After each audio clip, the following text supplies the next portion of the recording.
What's up, everybody? We're back again. I'm with Ant today, and of course, our special guest, John Ryan, 28-year professional sports bettor who is on fire to start the NFL season.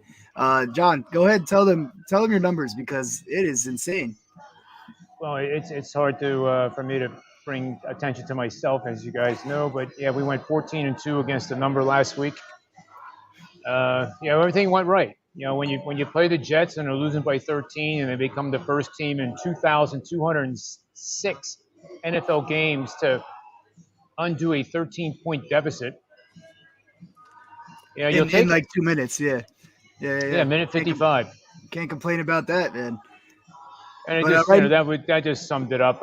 You get in those modes, and then you're waiting for the one game to lose, and it doesn't. And I love the Cowboys, as you knew, and that was yep, never in doubt. yep. So the only team that really didn't, I don't want to kind of say they screwed me because they covered the spread, was the Houston Texans. I had a little pizza money line parlay with the Jets, the Cowboys, and them. So a $25 bet would have paid off just about half a pizzeria. So Yeah, I no, can't complain. I'm I seeing things pretty well, and I owe hopefully you it an continues. I owe you an apology for last week because I came at you and Chad with that Cowboys pick. I said, no way. So you guys are crazy. The only ones in the world that think that. And then there you go. So I owe you an Well, apology. You were no, right. not at all. This is why they say, what do they say, Ant? Listen to the experts, trust the experts. Listen, man, when somebody like John has been doing this for 28 years and it's been profitable, you trust the numbers, you trust the experts. Vegas is a weird thing. The lines are weird. I was looking at some of the lines for this upcoming week, and sometimes you look at the lines and you're just like, this makes no sense. But as we know, people like John, the big guys in this game, they have a lot of information that people like myself are not privy to.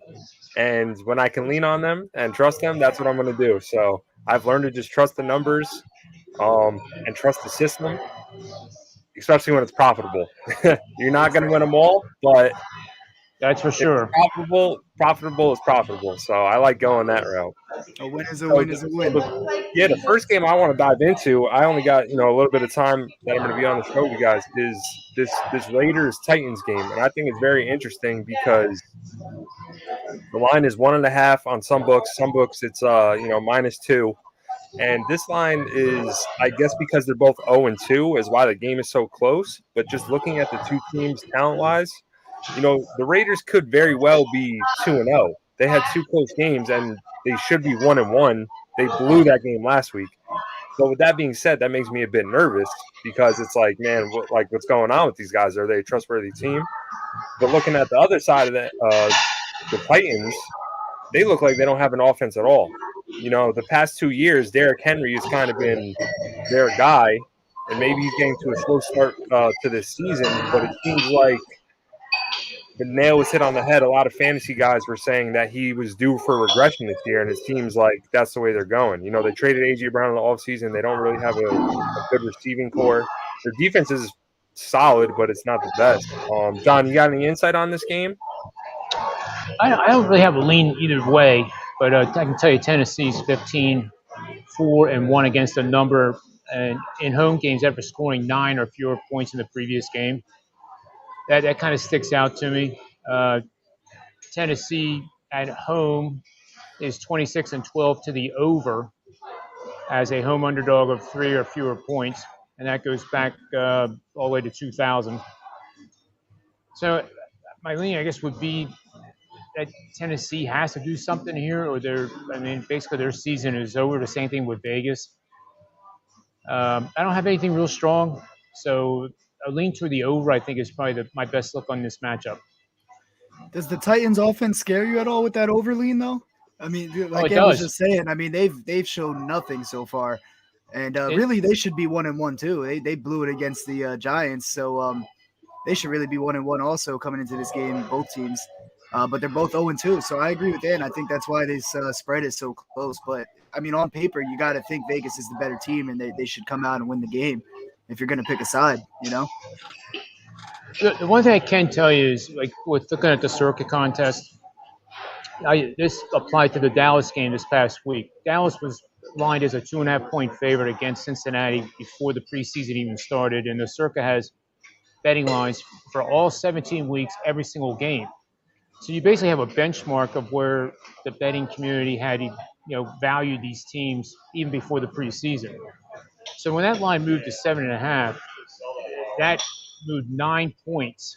And whenever it moves more than like 6.5, 7 points from that benchmark, it's a contrarian side of the bet. Now, obviously, not all of them hit, but last year it was close to 70%. It just didn't happen enough. But this one has moved 5. Tennessee was a 2.5 point favorite before the season, before the preseason, and now Vegas is a 2.5 point road favorite. So you're pretty close now to another point. You would have that 6 point range, that 6 point swing, which then would tell you to take Tennessee. So Tennessee, if you like them, it's contrarian. It's big time contrarian. And so far, I haven't seen any sharps come in on Tennessee yet. That might change later today or even tomorrow. But it does seem to be the money's definitely flowing Las Vegas's way. Right. Yeah. I mean that line just looked a bit odd to me. Especially, I watched all the games. I watched the game because obviously that first week we were all on the Giants, so we watched that Giants Tennessee game, and then I watched the game last week where that was a primetime game and the Bills just absolutely murdered them. So both these teams are in desperation mode. It's like kind of a must win, or they're gonna maybe go into a rebuild. And there was a lot of hype around the Raiders. So this game might be a stay away for me. I was thinking in my head, like, there's no way the Raiders lose this game, but based on the numbers, I might have to stay away from this one and just just observe from an objective point of view. Well, there was no way they should have lost the last game too. You know what I mean? They were up 20-0, I think, at halftime or whatever. But so it's like, can you even trust them at this point this week? Like, they need to show me something before I can start putting my money behind them. But same with the Titans. So I'm kind of agreeing with you here, and I would stay away from taking a side probably on this one. I just typed in road favorites in week 3 that are 0-2, 10-5 to the over. They're also 6-9 against the spread, which isn't, it's 40%, but it just seems like I keep getting more and more overs here, and that's a contrarian. So it might be. It looks like the numbers are pointing towards the over in both those samples, is what you're saying. Yep. All right. Well, I'll certainly keep that in mind. I might have to look at the over, and that's definitely a contrarian pick. I like when these teams. No, go ahead. No, I was gonna say I like when it's the contrarian pick too, because like it's so obvious to say, oh, this game is going under because the Titans can't score, they can't do anything really offensively, and the Raiders, they can put up points, they have firepower on that offense, but it hasn't really come into fruition totally this season. I think they had, I would say the only thing is that Tennessee is similar to the Giants, where they have that one X factor. The Giants have Saquon, where he could go for a 75-yard run at any time during the game. And I think King Henry has that capability as well. We haven't really seen it this year, but you never know with him. So, I mean, that's something to keep in mind. Maybe he has a breakout game this week and gets into the end zone twice. So, I mean, if both these small sample sizes are pointing towards the over, that might be something to take into consideration with this game.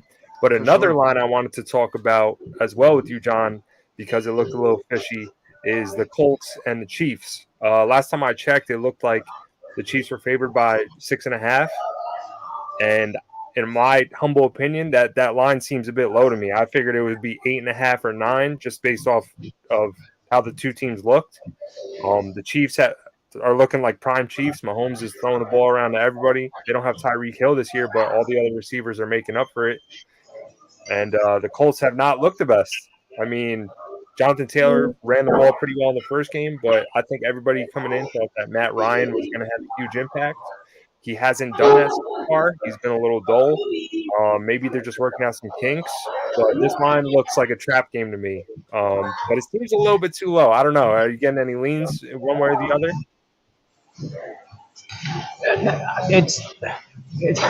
I'm kind of speechless on this. It's hard to take the Colts because they just look terrible. And why in the world is it only 5.5, 6 points with a team that's 2-0 that can rack up offensive yardage in their sleep? and it does smell fishy, and it does make me want to lean towards the Colts, but I really can't. But again, I always go back to the in-game bet. If you do like the Colts, nobody's holding a gun to your head to say you have to bet it before the game starts. Why don't you, just put in maybe even 25% of your normal bet, so $25 for $100 better before the kickoff, and then take advantage of Kansas City getting out to a 10-0 lead and build your bet from that. Just because Kansas City gets out to a 10-point lead doesn't mean that they're going to win the game. And we've seen that enough in 2 weeks to know that doesn't mean that the Colts are going to get smashed. So I Plus, even wouldn't if be surprised. Go I was ahead. gonna say, even if they don't win, in that case, if you wait till after after the game started, if they go up 10-0, you're gonna get a better spread number there anyway too. So Yeah, I mean, at that point, you'd probably be looking at plus 11.5. That yeah, Yeah, at least. that number seems a lot more appropriate, compared to the It five does. and a half, 6.5 I'm seeing. I'm like, this doesn't make sense to me. Why is this line like this? I thought it was going to be like 9, 8.5, 9. I'm like, okay, that's suitable because the Colts, the games have been a little bit lower scoring. They came back in week 1 for that tie. Like, they're capable of having some offensive weapons. Is Michael Pittman back? Not that is I he know of. playing? I don't think so. I didn't No. See, I see haven't anything checked the about him injury coming back. reports because he's like their whole offense, and Yep. he was missing last week, and we saw what a dud that was. I had Paris Campbell in a few DFS lineups, and he zeroed out everywhere. So those games just looked a bit odd to me. But that's all. Those are the two games that I really wanted to go over because I think the Chiefs. Obviously, everybody loves to watch Mahomes and the Chiefs, so it's fun to have action on those games. But if a lean doesn't go one way or the other, then I don't know. It might have to be another stay away. Yeah, me and Chad did our stream earlier in the week on this channel about that game because the line was so low, and we're like, it looked initially it looked like another setup, like how the Broncos and Seahawks game was, where Chad called it kind of on the money there. So I texted Chad the other night and I was like, yo, this 6.5, that looks like our next setup here.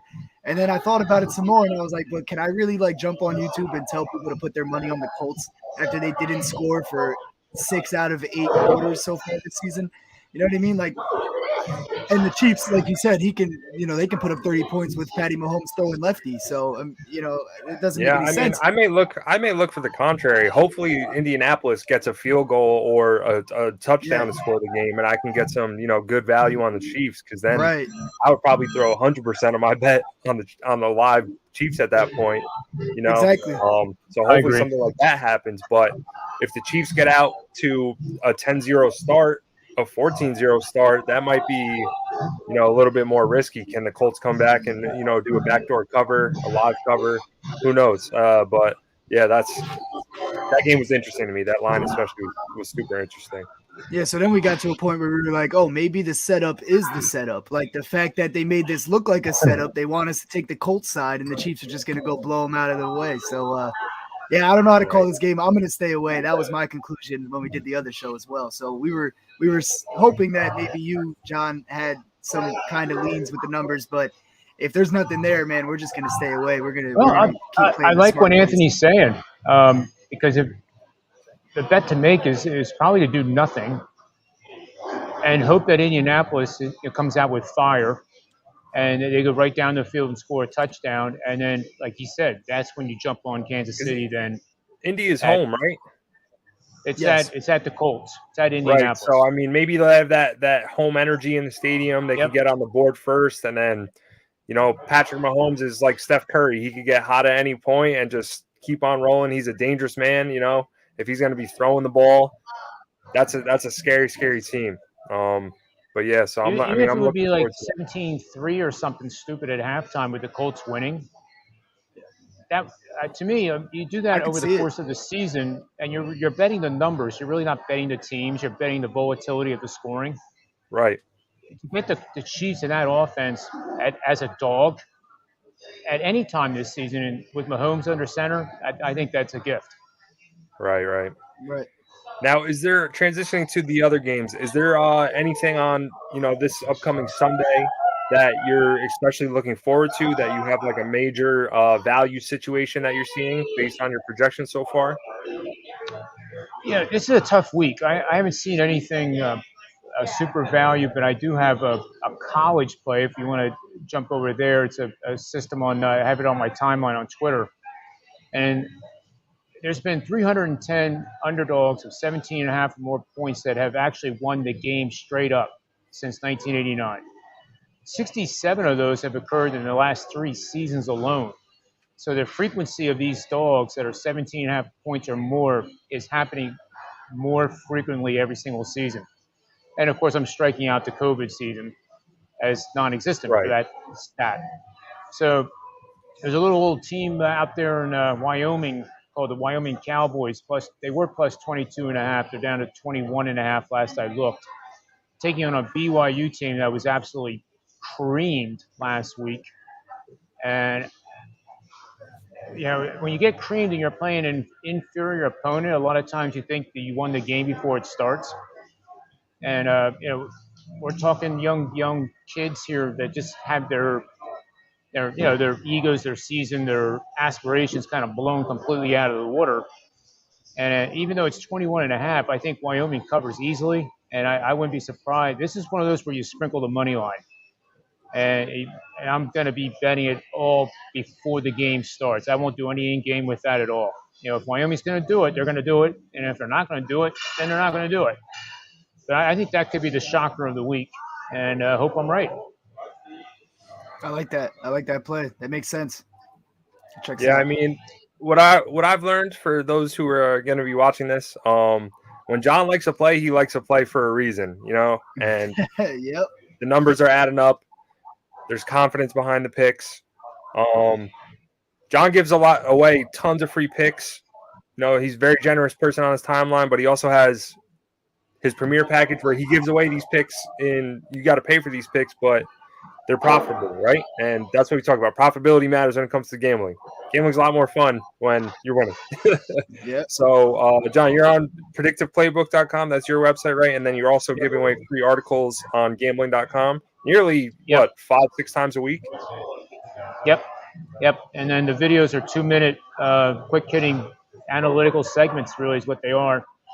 And they're meant to not waste your time, but maximize your time and the knowledge that you get from them. And then you can do what you want with them. It's meant to be like a little 2-minute, lecture, if you will, where I'm saying, hey, this caught my eye. Maybe it'll catch your eye.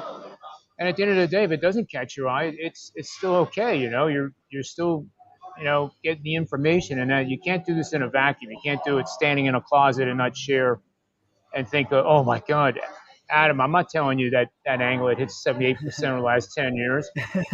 I'm keeping it to myself. Well, that doesn't get you anywhere in life and anything, Yep. So Yep. that's why I like coming on your shows too, because I learn from you guys, and then Anthony or Adam, Chad doesn't say much though that provokes my brain.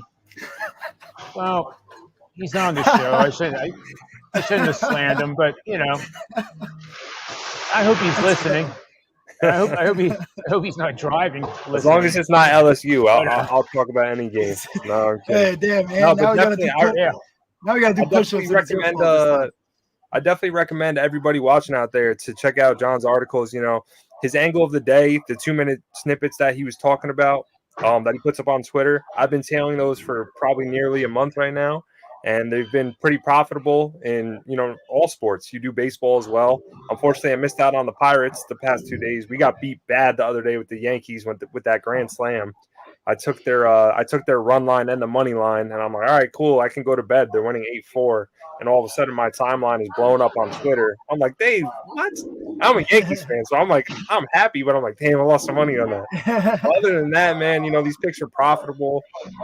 They're educational as well because you're breaking down a lot of the plays that people don't think about. Like you said, people who are novices or amateurs in this industry, we're just thinking about the teams and we're not really breaking down the numbers. We're not really looking at the value. And that's something that you do. You break down the value, the trends, the analysis. And that's really how I learned about stocks as well. I'm like, sports gambling and stocks are very, very similar. It's all trends and the numbers and where there's value. Is this team due for regression? Is this team due for progression? So when you do those little 2-minute snippets, it's very educational. It's like, wow, the Giants are 18-1 against the spread when Saquon has over 140 yards and he's projecting 138 yards. Like, those situations are very helpful, and I'm like, that makes me more confident in my picks. So There's no question you're right. That you get to the point where you're betting the numbers, and the team is just like looking at a stock, like you said. You guys know I had a pretty long career on Wall Street. And this is where it comes from. When you're evaluating a currency, whether you're going to buy that currency or not, if you're going to buy Bitcoin or not, does it really matter that it's called Bitcoin? Does it really matter that it's called Apple Computer or Microsoft or dog crap XYZ company? The name is irrelevant. What the numbers, the balance sheet, income statements, all that stuff, the chart patterns, and that's exactly what I do with the sports, and they're pretty much exactly the same. Like, how many times have I said, and you guys will throw me off the show, Vegas is not making a prediction on the outcome of the game. They are predicting betting community action. Like, what is the reaction going to be this week? And we have some major overreactions. Now all of a sudden the Eagles are going to the Super Bowl. 2 weeks ago, that fan base was thinking that they'd be lucky to be 500. So, Yeah. And we're going to see that in the NFL forever. And every single week this season is just going to get more and more fun. But you're absolutely right. As soon as you start looking at numbers and it doesn't bother you that it's the Washington Commanders, I mean, with all due respect to Commanders, don't you think like something else could have been created for a mascot? I mean, definitely could have selected something better. 100%. Yeah, I know. I don't know what they were doing with that one. Yeah, but I mean, my point is, I've already made my point. As soon as you get into that mode, and it takes time, and you're not going to learn it in a month. But as soon as you can block out the fact that, okay, I like, say you're a Patriots fan and they didn't do so well, you got to forget that. And when the TV turns on at 1 o'clock Eastern Standard Time and your team's kicking off, you can cheer your guts out until the cows come home. But when you're analyzing a game, you can't let that emotion come in because it just clouds everything. Right, 100%. Unfortunately, fellas, I have to take off. I got to head over to work. John, nice to see you again. Thanks for having me, guys. Everybody out there, like I said, go to gambling.com, go to predictiveplaybook.com. John's giving out a ton of great plays. The free ones, they've been profitable, so follow them. And then once you make money off the free plays, buy his package, and then make even more money. All right? I'll see you guys later. I appreciate it. Invest in yourself. Tons of value over there with John Ryan, man. Peace, guys. Thanks.